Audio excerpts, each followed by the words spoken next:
या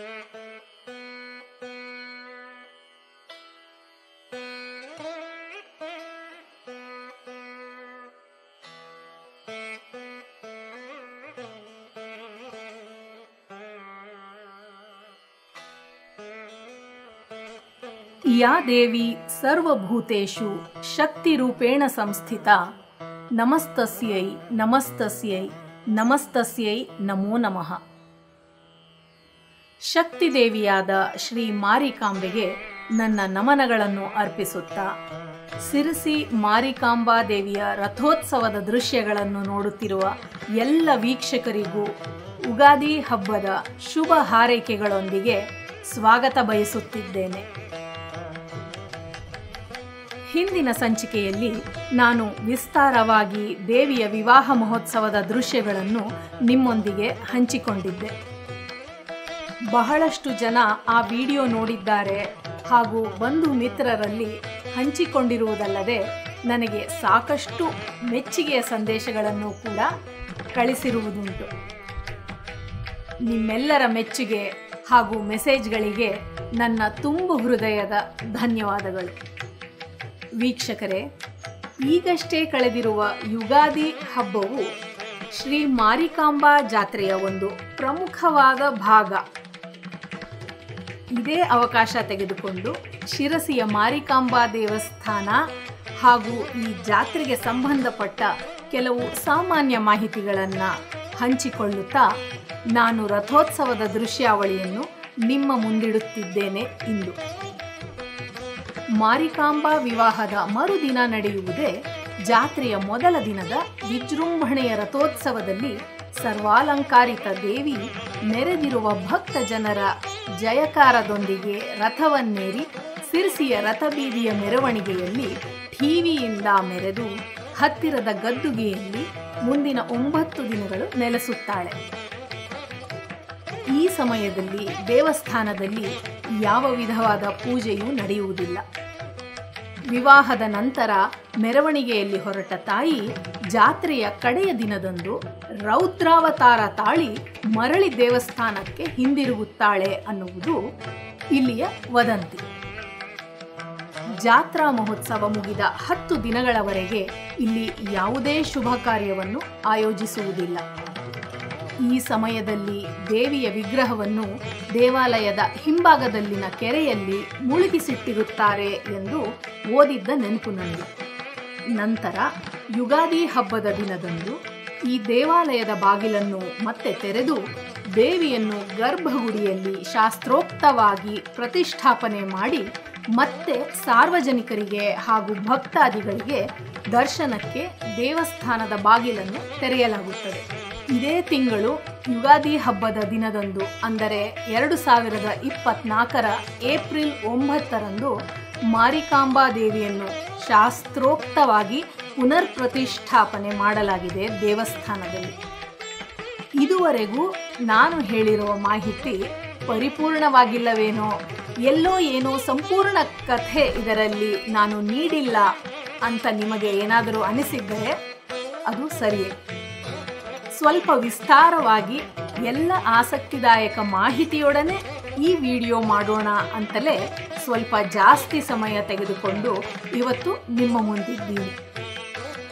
ವಿಡಿಯೋ ಕೆಲವು ನಿಮಿಷ ಹೆಚ್ಚು ಅನಿಸಿದರೂ ನಿಮ್ಮೆಲ್ಲರಿಗೂ ಇಷ್ಟವಾಗುವುದು ಎಂದು ನಂಬಿ ಇದನ್ನು ಪ್ರಾರಂಭಗೊಳಿಸುತ್ತಿದ್ದೀನಿ.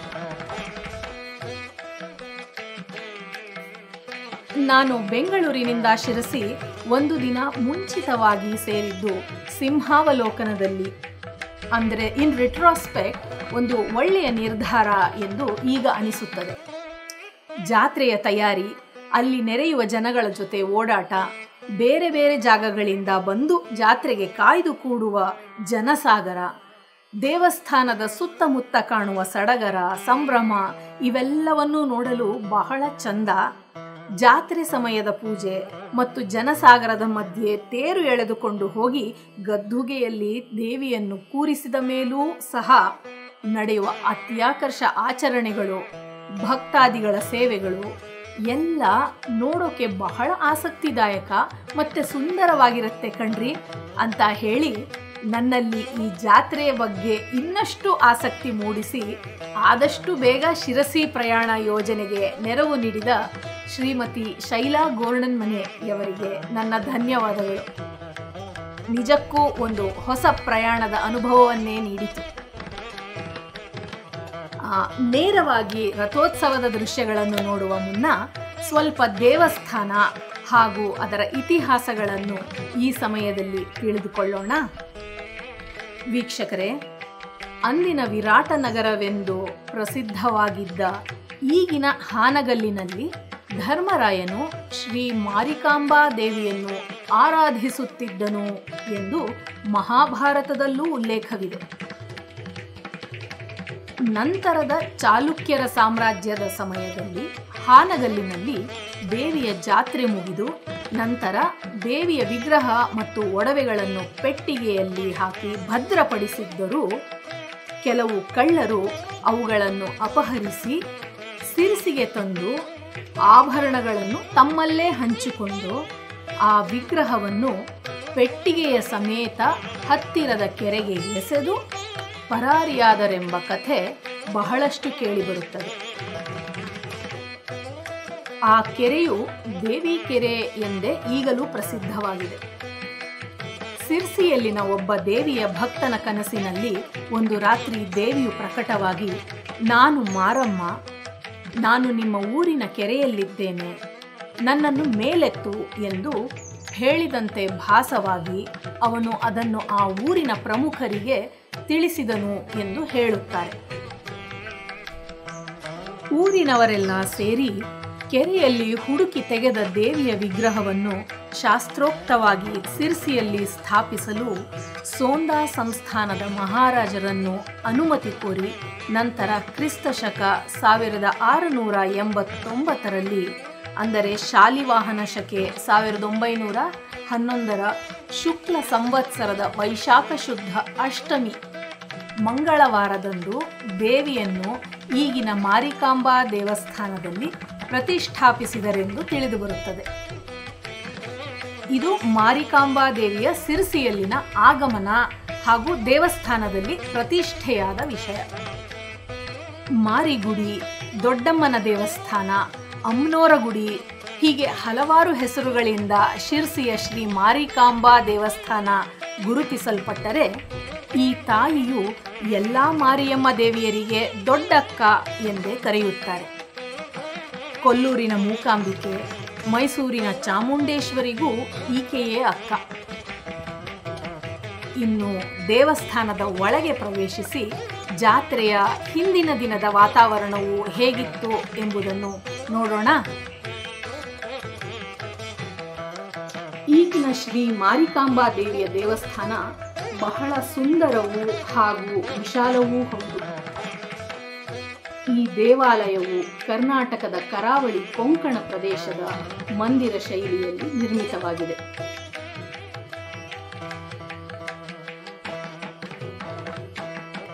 ದೇವಸ್ಥಾನವನ್ನು ಪ್ರವೇಶಿಸಿದ ಹಾಗೆ ನಮಗೆ ಸಿಗುವುದು ದೊಡ್ಡ ಸಭಾಭವನ ದೇವಿಯ ಗರ್ಭಗುಡಿಗೆ ಎದುರಾಗಿ. ಜಾತ್ರೆಯ ಹಿಂದಿನ ದಿನದಲ್ಲಿ ದೇವಿಯ ದರ್ಶನವಾಗುವುದಿಲ್ಲ, ಆದರೆ ಭಕ್ತಾದಿಗಳಿಗೆ ದೇವಸ್ಥಾನದ ಪ್ರವೇಶ ತೆರೆದಿರುತ್ತದೆ.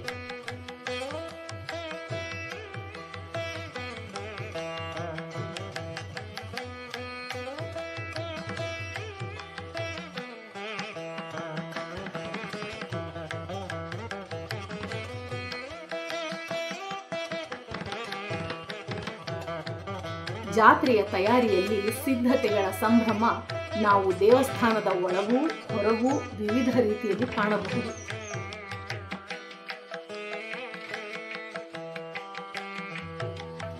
ದೇವಸ್ಥಾನದ ಪ್ರಾಂಗಣದಲ್ಲಿ ಒಂದು ವಿಶೇಷ ನೋಟವೆಂದರೆ ಒಂದು ಕೊಠಡಿಯಲ್ಲಿರುವ ಕಟ್ಟುಮಸ್ತಾದ ಕೋಣ ಕಟ್ಟಿರುವುದು. ಕೋಣ, ಇಲ್ಲಿ ಯಾಕೆ ಕೋಣ ಇರಬೇಕು ಅಂತ ನೀವು ಯೋಚಿಸುತ್ತಿದ್ದರೆ ಅದರ ಸಂಬಂಧ ಮಾರಿಕಾಂಬೆಯ ವಿವಾಹದ ಕಥೆ ಹಾಗೂ ಶ್ರೀ ಮಾರಿಕಾಂಬಾ ಜಾತ್ರೆ ಅಂತ ನಾವೇನು ಈಗ ಆಚರಿಸುತ್ತೇವೋ ಅದರಲ್ಲಿ ನೇರವಾಗಿ ಹೆಣೆದುಕೊಂಡಿವೆ ಅಂತ ಹೇಳಬಹುದು. ಶ್ರೀ ಮಾರಿಕಾಂಬಾ ದೇವಿಯ ವಿವಾಹವನ್ನು ನೀವೆಲ್ಲರೂ ಇದರ ಹಿಂದಿನ ವಿಡಿಯೋದಲ್ಲಿ ನೋಡಿದ್ದೀರಾ. ಅಕಸ್ಮಾತ್ ನೋಡಿಲ್ಲ ಅಂದರೆ ನೋಡಬಯಸುವವರಿಗೆ ಈ ವಿಡಿಯೋ ಡಿಸ್ಕ್ರಿಪ್ಷನ್ ಅಂದರೆ ವಿವರಣೆಯ ಜಾಗದಲ್ಲಿ ಲಿಂಕ್ ನೀಡಿರುತ್ತೇನೆ, ನೀವು ಅದನ್ನು ನೋಡಬಹುದು.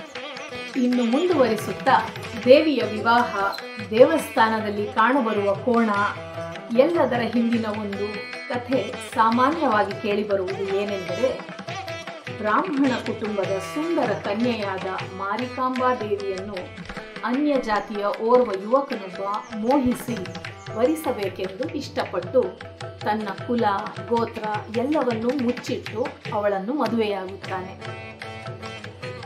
ಮಾಂಸಾಹಾರಿಯಾದ ಇವನು ಪತ್ನಿಯ ಮುಂದೆ ತಾನೂ ಬ್ರಾಹ್ಮಣನಂತೆ ನಡೆದುಕೊಂಡಿದ್ದು ಜೀವನ ಸಾಗಿಸುತ್ತಿದ್ದರಂತೆ.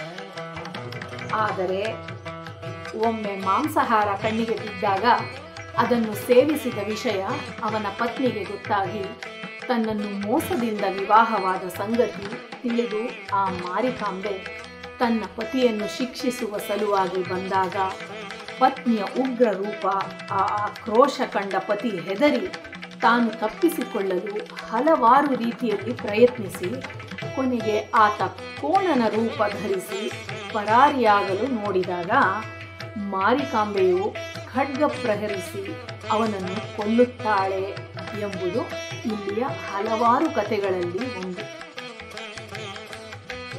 ಅದರ ಪ್ರತೀಕವಾಗಿಯೇ ಪ್ರತಿ ಮಾರಿಕಾಂಬಾ ದೇವಸ್ಥಾನದಲ್ಲಿ ಕೋಣ ಇರುತ್ತದೆ. ಹಾಗಾಗಿ ನಾವು ಶಿರಸಿ ಮಾರಿಕಾಂಬಾ ದೇವಸ್ಥಾನದಲ್ಲೂ ಸಹ ಕೋಣ ಕಾಣಬಹುದು. ಹಲವಾರು ದಶಕಗಳ ಹಿಂದಿನವರೆಗೂ ಈ ಕೋಣವನ್ನು ಬಲಿ ಕೊಡುವ ಪದ್ಧತಿ ಇತ್ತು ಎಂದು ತಿಳಿದು ಬರುತ್ತದೆ. ಆದರೆ 1934ರಲ್ಲಿ ಸಿರಸಿಗೆ ಬಂದ ಮಹಾತ್ಮ ಗಾಂಧೀಜಿಯವರ ಬೇಡಿಕೆಯ ಮೇರೆಗೆ ಈ ದೇವಸ್ಥಾನದಲ್ಲಿ ಪ್ರಾಣಿಯ ಬಲಿಯನ್ನು ನಿಲ್ಲಿಸಲಾಯಿತು.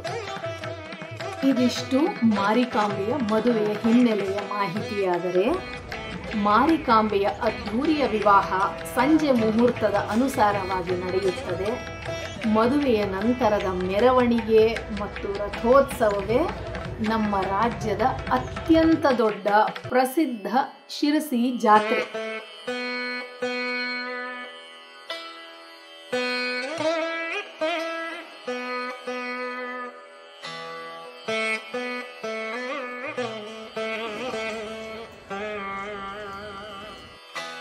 ಮುಂಜಾನೆಯ ಸುಮಾರು 6:30 ಸಮಯ. ಆಗತಾನೇ ಉದಯಿಸುತ್ತಿದ್ದ ಸೂರ್ಯ ಸದ್ದು ಗದ್ದಲವಿಲ್ಲದ ದೇವಸ್ಥಾನದ ಬೀದಿಯನ್ನು ತನ್ನ ಮನಮೋಹಕ ಕಂದು ಬಣ್ಣದಿಂದ ಬೆಳಗುತ್ತಿದ್ದ. ದೇವಸ್ಥಾನದ ಹತ್ತಿರ ಆಗಲೇ ರಥೋತ್ಸವದ ತಯಾರಿ ನಾವು ಹಿಂದಿನ ದಿನದಿಂದಲೇ ಕಂಡಿದ್ದೆವು. ರಾಜ್ಯದೆಲ್ಲೆಡೆಯಿಂದ ಸಾವಿರಾರು ಭಕ್ತಾದಿಗಳು ಆಗಮಿಸಿ ಈ ಅದ್ಧೂರಿ ಜಾತ್ರೆಯಲ್ಲಿ ಪಾಲ್ಗೊಂಡು ಒಂದು ವಿಶಿಷ್ಟ ಕಳೆಯನ್ನು ಕಟ್ಟುತ್ತಾರೆ. ನಿಶ್ಶಬ್ದವಾಗಿದ್ದ ರಥಬೀದಿ ನೋಡುತ್ತಿದ್ದಂತೆ ಅದ್ಯಾವ ಕ್ಷಣದಲ್ಲಿ ಜನಸಾಗರದಿಂದ ತುಂಬಿ ಜಾತ್ರೆಯ ಬಣ್ಣವನ್ನೇ ಬದಲಾಯಿಸುವುದು ಅಂತ ವಿವರಿಸೋದು ಸ್ವಲ್ಪ ಕಷ್ಟದ ಕೆಲಸ.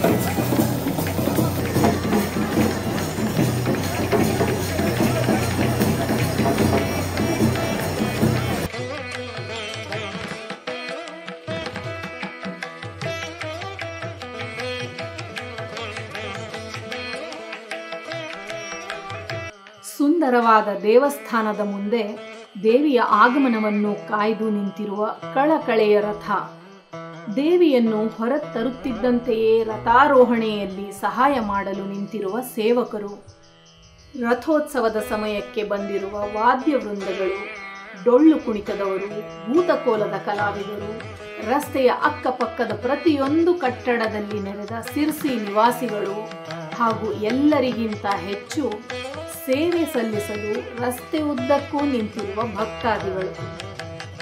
ಇದೇ ಶಿರಸಿಯ ಶ್ರೀ ಮಾರಿಕಾಂಬಾ ಜಾತ್ರೆಯ ಮೊದಲ ದಿನದ ದೃಶ್ಯಗಳು.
ವರ್ಷಗಳಿಗೊಮ್ಮೆ ಫಾಲ್ಗುಣ ಮಾಸದಲ್ಲಿ ಸತತವಾಗಿ 9 ದಿನಗಳು ನಡೆಯುವ ಈ ಜಾತ್ರೆಯ ವೈಶಿಷ್ಟ್ಯತೆಯೆಂದರೆ ರಥೋತ್ಸವಕ್ಕೆಂದೇ ಬೇರೆ ಉತ್ಸವಗಳಲ್ಲಿ ನೋಡುವ ಹಾಗೆ ಬೇರೆ ಉತ್ಸವ ಮೂರ್ತಿ ಇಲ್ಲದೆ ವಿಗ್ರಹವನ್ನು, ಅಂದರೆ ದೇವಸ್ಥಾನದ ಮೂಲ ದೇವಿಯ ವಿಗ್ರಹವನ್ನೇ ಮೆರವಣಿಗೆಯಲ್ಲಿ ಕರೆದೊಯ್ಯುತ್ತಾರೆ.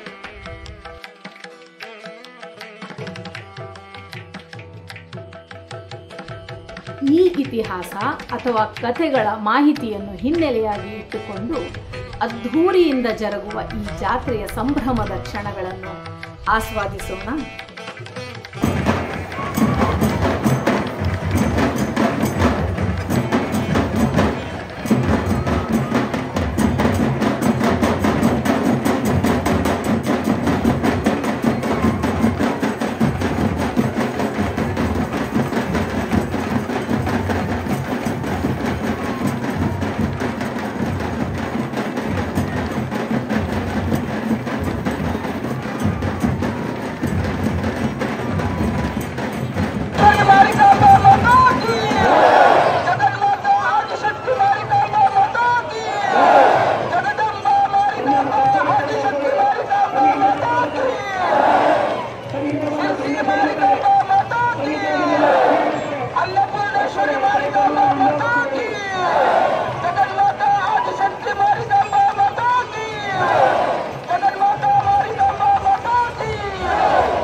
ಮುಹೂರ್ತದ ಸಮಯ ಬೆಳಗ್ಗೆ 8:59 ಹಾಗೆ ಪ್ರಾರಂಭವಾದ ಶೋಭಾಯಾತ್ರೆಯಲ್ಲಿ ರಥಾರೂಢಳಾದ 7 ಅಡಿ ಎತ್ತರ ರಕ್ತ ಚಂದನ ವರ್ಣದ ಅಷ್ಟಭುಜಧಾರಿ ಮಾರಿಕಾಂಬೆಯು ಅದ್ಧೂರಿಯ ಶೋಭಾಯಾತ್ರೆಯಲ್ಲಿ 100 ಕರಗಳ ಸೇವೆಯನ್ನು ಸ್ವೀಕರಿಸುತ್ತಾ ತನ್ನ ಪ್ರಯಾಣವನ್ನು ಪ್ರಾರಂಭಿಸಿ ಮಧ್ಯಾಹ್ನದ ಹಾಗೆ ಬಿಡಕಿ ಬೈಲಿನಲ್ಲಿ ಜಾತ್ರಾ ಗದ್ದುಗೆಯನ್ನು ತಲುಪುತ್ತಾಳೆ.